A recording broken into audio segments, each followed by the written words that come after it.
pagkakasalo ay isang banal na babae at sinasabi ng ating ito. Ito'y nararapat ang ito natin lahat ng mataas na paggalang ng pagkakitan. At sapagkat ito dapat gawin ay pagkasa ng ating Diyos. Tayo ngayon ay tutulog sa Kanya at mananalangin pagkatapos ng sinabi.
Banal ka po, dakila at ibuhat ng makapangyarihan sa iyo.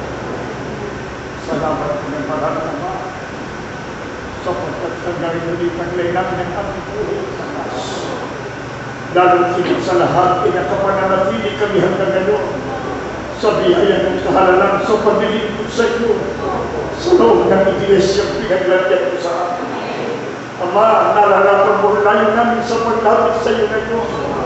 Kapiling namin ang dalawa sa iyong pangalan. Pagkatapos na sila'y magpasya, na sila'y magsasama sa buhay nito bilang mag-asawa. Narito sila bago nila gawin ang pagsasama niyo. Tatanggapin nila ang mga bahayag panatagubilin na dapat maging gabay ng kanilang pagsasama. Ama, hinihiling namin sa iyo.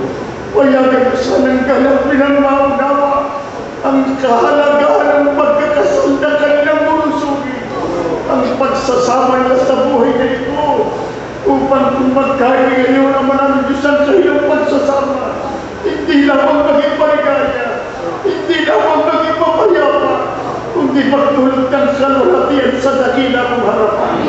Payagan mo ang mga katotohanan itong kailang patinig.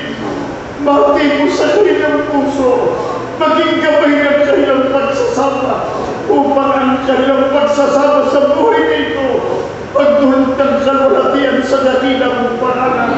Patawarin mo, Ama, ang anumang pagkukulang at pagkakasala na nagawa sa unahan ng pagkakasal na ito. Tumaasa kaming ikaw ang siyang magiging gabay. Pagduway namin sa mga sandali ito at lagi kaming nakaugnay sa aming namamahala sa huling araw sa ngalan ni Jesus na aming dakilang tagapagligtas. Nagumit ni Apostol Pablo batay sa nakasulat sa Banal na Aklat na ang babae na may asawa ay itinali sa kautusan sa asawa samantalang ito pinabubuhay.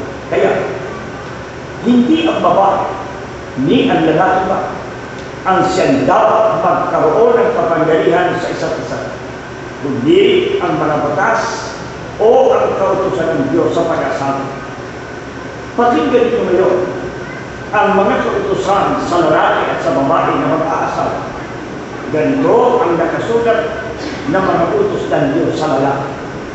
Kapatid ni Edgar, ang tungkulin ng lalaking itinakisa ay itinuro ng dakilang apostol na si Pablo sa kanyang sulat sa taga-Efeso na sinasabi niyang dapat mahalin ng mga lalaki ang kanilang asawa tulad ng sarili nilang katawan.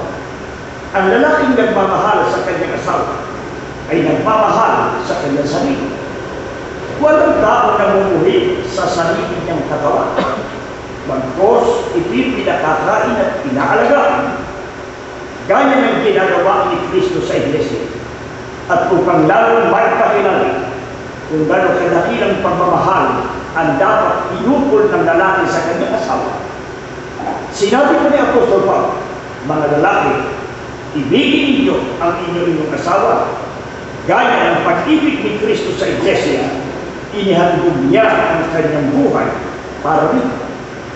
Bukod dito, ang lalaki ay pinapananagot din na siyang magkaroon ng pamumuno sa kanyang asawa. Sapagkat, ayon kay Apostol Pablo, ang lalaki ay pangulo ng kanyang asawa. Gaya naman ni Kristo na pangulo ng Iglesia, na siya rin ang tagapagligtas ng katawan o ng Iglesia. Naman tayo sa sulat ni Apostol Pedro, yung mga lalaki, pag si babae kayo kasama ng inyong asawa, ayon sa pagkakilala, dapat tindagan ng babae gaya ng marupok na sa sila. Yamang kayo na may kasama ng tagapagmana ng biyaya ng kabuhayan upang ang inyong panalangin ay huwag pagpiliin. Ang lalaki rin ang pinapananagot ng Diyos sa paghahanap buhay. Ganito utos ng Diyos sa lalaki si Adam na nakasulat din sa Banal na Aklat. At kay Adam ay sinabi, sapagkat iyong dininig ang tinig ng iyong asawa at kumain ka ng bunga ng pulong kahoy na aking inyong